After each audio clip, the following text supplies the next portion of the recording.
Breaking news. এইমাত্র গ্রেপ্তার হয়েছেন গান বাংলা চ্যানেলের চেয়ারম্যান কৌশিক তাপস। তাপসের গ্রেপ্তার নিয়ে চলছে আলোচনা সমালোচনা।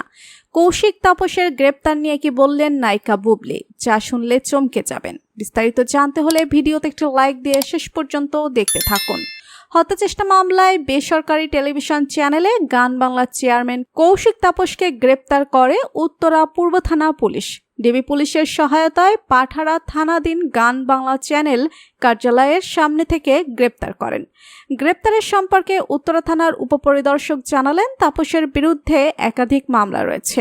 মামলার সূত্রে জানা যায়, বৈষম্য বিরোধী ছাত্র আন্দোলন গত 18 জুলাই ইশতিয়াক মাহমুদ নামক এক ব্যবসায়ী সহ অন্যরা কর্মসূচিতে অংশ নেন। উত্তরা পূর্ব থানাধীন 4 নম্বর সেক্টরের আজিমপুর নৌ হাবিবুল্লাহ হাই স্কুলের সামনে আওয়ামী লীগের ছাত্রলীগ যুবলীগ হামলা চালায়, গুলিবর্ষণ করে। ইশতিয়াকের পেটে গুলি লাগে। এরপর তিনি ঢাকা এভাকিয়ার হাসপাতালে চিকিৎসা নেন।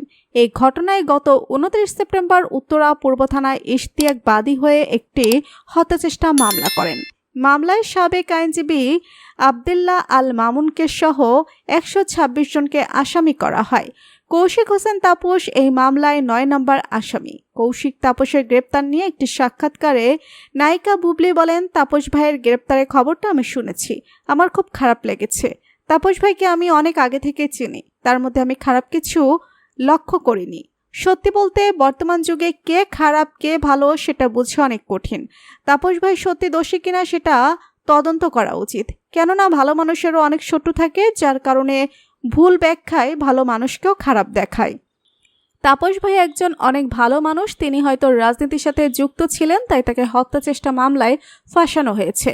তাই আশা করি তাপস ভাই আবার নির্দোষ হয়ে আবার গান বাংলায় ফিরে আসবেন। তো প্রিয় দর্শক, কৌশিক তাপসের গ্রেপ্তার নিয়ে আপনাদের কি মন্তব্য? কৌশিক তাপসের গ্রেপ্তার নিয়ে নায়িকা বুবলির কথাগুলো আপনাদের কেমন লেগেছে জানিয়ে দিন কমেন্ট করে। পরবর্তী আপডেট নিউজ সবার আগে পেতে হলে সাবস্ক্রাইব করুন আমাদের চ্যানেলটি। ধন্যবাদ।